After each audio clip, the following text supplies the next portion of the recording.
Hello students, this is Anjana Lakra, your polity educator. और आज हम पढ़ने जा रहे हैं कॉन्स्टिट्यूशन व्हाई एंड हाउ।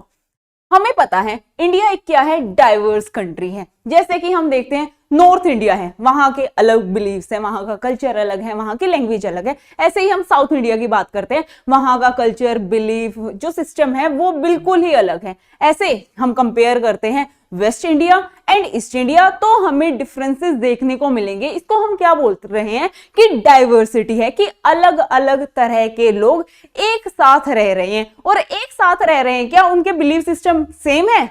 नहीं, बट फिर भी वो यूनाइट है। तो ऐसा तो कुछ होगा जिससे कि हम सब क्या है, यूनाइट है। वो है हमारा कॉन्स्टिट्यूशन। अब चलो इसे ही पढ़ने जा रहे हैं। कॉन्स्टिट्यूशन क्या है? इट इज अ डॉक्यूमेंट और set of document. Set of document तो ऐसा क्या है उसमें कि उसमें बताया गया है seeks to perform the function, की देश में कैसे फंक्शंस हैं वो परफॉर्म किए जाएंगे। Specifying how the state is to be constituted, जो स्टेट है मतलब जो कंट्री है उसको कैसे कॉन्स्टिट्यूट किया जाएगा। And what norms it should follow, कि क्या नॉर्म्स यहाँ पे फॉलो किए जाएंगे। तो आइए इसे ही जानते हैं कि हमारे कॉन्स्टिट्यूशन है उसका फंक्शन क्या है। फर्स्ट है अलो the minimal coordination among the member of society. इसका मतलब क्या है? अब हम देख रहे हैं एक ग्रुप है, ठीक है। आप अपने आसपास देखते हो कि बहुत सारे रिलीजन के लोग रह रहे हैं, हिंदू हैं, मुस्लिम है, जैन है, बुद्धिस्ट है, मतलब डिफरेंट रिलीजन है, ठीक है। बट हम देख रहे हैं कि कोऑर्डिनेशन है, वो आपस में लड़ झगड़ तो नहीं रहे, ठीक है। ऐसा क्या है कि जो हिंदू है वो अपने बिलीफ के अकॉर्डिंग चल रहा है, बट जो मुस्लिम है वो अपने बिलीफ सिस्टम को फॉलो अप कर रहा है। अब गवर्नमेंट ये तो प्रेशराइज नहीं कर रही कि आपको सेम चीज ही फॉलो करनी होगी। एग्जांपल के लिए मैं बोल रही हूं कि आपके घर पे दाल बनती होगी, ठीक है। जस्ट लाइक आपके सिबलिंग है, उसको दाल बहुत पसंद है और मम्मा को बोला गया है कि रोज दाल ही बनेगी। एंड जस्ट लाइक मुझे पसंद नहीं है, कि ठीक है एक दो बार खा लिया, अब रोज रोज मुझे पसंद नहीं है। अब उसने बोल दिया मम्मा को कि रोज दाल ही बनेगी, सुबह दाल, शाम को दाल। तो अब हम बोल रहे हैं कि ठीक है मैं एक दिन खा लूंगी, 2 दिन खा लूंगी, 3 दिन खा लूंगी, चौथे दिन मैं लड़ाई करनी स्टार्ट कर दूंगी। मतलब कि रेजिलियंस आने लगेगा। इसका मतलब क्या है कि अब यहां पे किस चीज की बात कर रही है?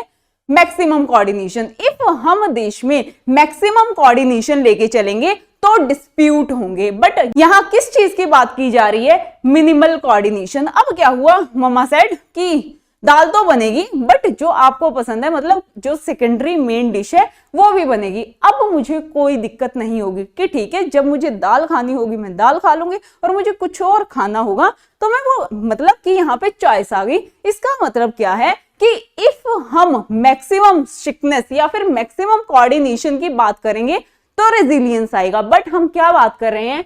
Minimal coordination. की मिनिमल कोऑर्डिनेशन होगा कि हम ऐसे रूल्स बनाएंगे जहां पे मिनिमल कोऑर्डिनेशन है, जिससे कि यूनिटी बनी रहेगी। अब क्या हुआ, अब दाल भी बन रही है और जो मुझे पसंद था वो भी बन रहा है। अब क्या हमारे घर पे लड़ाई होगी? नहीं होगी। इसका मतलब क्या है कि हम ऐसे चीजों को सॉर्ट कर सकते हैं। हमें मैक्सिमम कोऑर्डिनेशन की रिक्वायरमेंट नहीं है, हमें किस चीज की रिक्वायरमेंट है? Minimal coordination. ओके, अब सेकेंड पॉइंट है specify who has the power. अब आपने देखा होगा बहुत सारी ऐसी कंट्रीज हैं जहां पे पावर मोनार्की के पास है। मोनार्की मतलब कि किंग सिस्टम है। जैसे कि आपने देखा होगा इंग्लैंड है, यूनाइटेड किंगडम, वहां पे किंग है। ऐसे ही आपने नेपाल में देखा होगा, नेपाल में भी क्या है? मोनार्की है।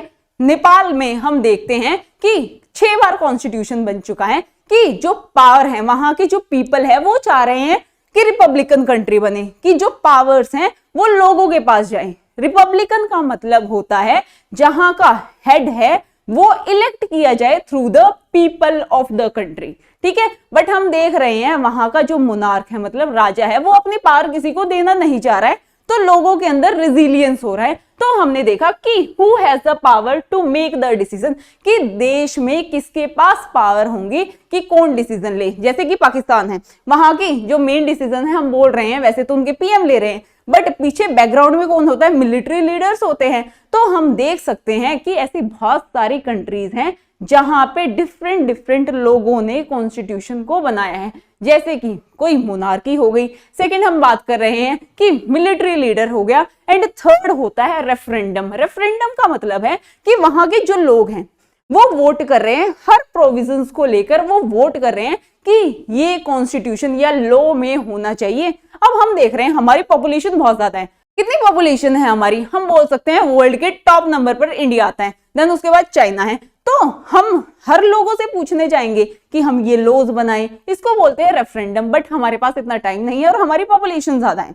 इसीलिए हमारी जो कॉन्स्टिट्यूशन है वो किसने बनाया है? Constituent assembly.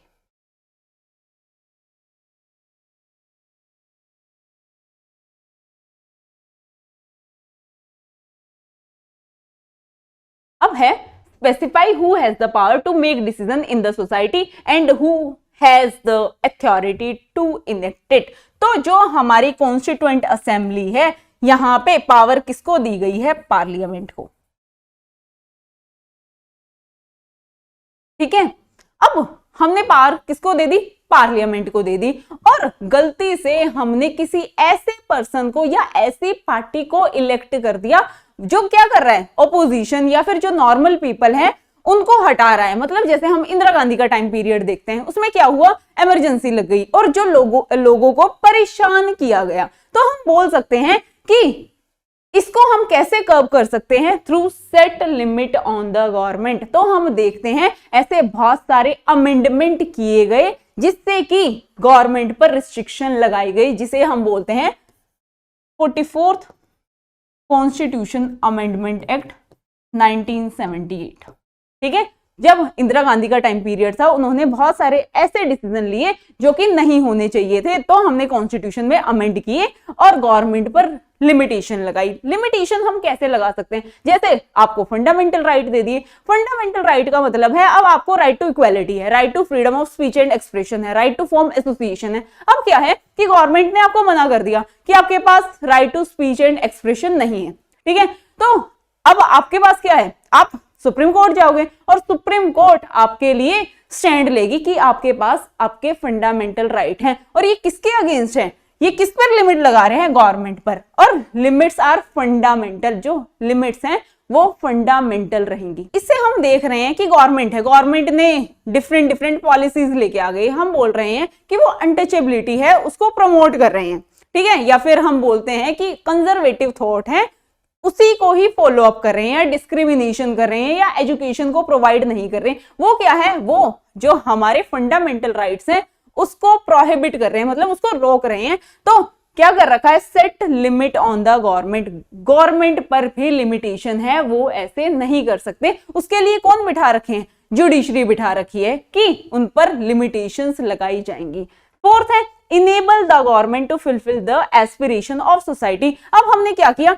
इलेक्शन के थ्रू वोटिंग की और अपनी सरकार बना ली। और सरकार क्या है? अब वो गलत डिसीजन ले रही है, मतलब कि जो हमारी रिक्वायरमेंट थी उसको फुलफिल नहीं कर रही। उसका मेन क्राइटेरिया क्या है? कि सोसाइटी की जो नीड्स हैं, जो एस्पिरेशंस हैं, उनको फुलफिल करना। जैसे कि हम बोल रहे हैं डिस्क्रिमिनेशन हो रही है, डिस्क्रिमिनेशन के लिए लॉज लेके आएंगी, पनिशमेंट देगी जो भी डिस्क्रिमिनेशन करेगा। हम बोल रहे हैं डॉरी एक बहुत बड़ा कंसेप्ट है, मतलब एक स्टिग्मा है हमारी सोसाइटी के लिए। तो हम बोल रहे हैं कि गवर्नमेंट क्या करती है? ऐसी पॉलिसीज लेके आती है, पनिशमेंट देती है लोगों को जो ये करता है। ठीक है, ऐसे ही हम बोल रहे हैं कि fulfil the aspiration of society, कि वो हॉस्पिटल बनाएगी, स्कूल बनाएगी और बहुत सारे वेलफेयर ऑफ द सोसाइटी।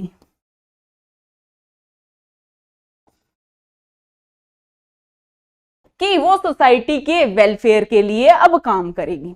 ठीक है, समझ में आ गया?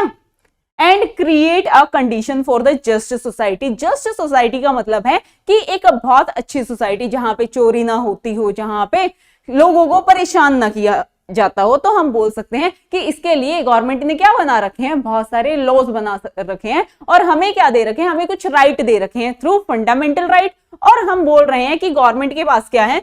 डीपीएसपीज। तो क्या है? Directive principle of state policy. इसका मतलब क्या है? डायरेक्टिव प्रिंसिपल, कि ये क्या दे रहे हैं? डायरेक्शन दे रहे हैं। किसे दे रहे हैं? स्टेट को दे रहे हैं कि वो कैसी पॉलिसीज लेके आएंगे, क्या स्कीम्स लेके आएंगे। उसे ही हम बोलते हैं कि ऐसे वो क्या कर सकते हैं? जितनी भी एस्पिरेशन है, जो सोसाइटी की रिक्वायरमेंट है, उसको फुलफिल कर सकते हैं। अब हम बात कर रहे हैं ऐसे ही साउथ अफ्रीका है। साउथ अफ्रीका में क्या है कि हम यहाँ किसकी बात कर रहे हैं? कि लोगों की जो भी नीड है उसको फुलफिल करना है। बट साउथ अफ्रीका ये बोल रहा है कि आपको लोगों की नहीं, जो वहां का नेचर है, इन्वायरमेंट है, आपको उसको भी प्रोटेक्ट करना है, उसका भी काम आपके ही जिम्मे है। ठीक है, अब हम बात कर रहे हैं फिफ्थ इज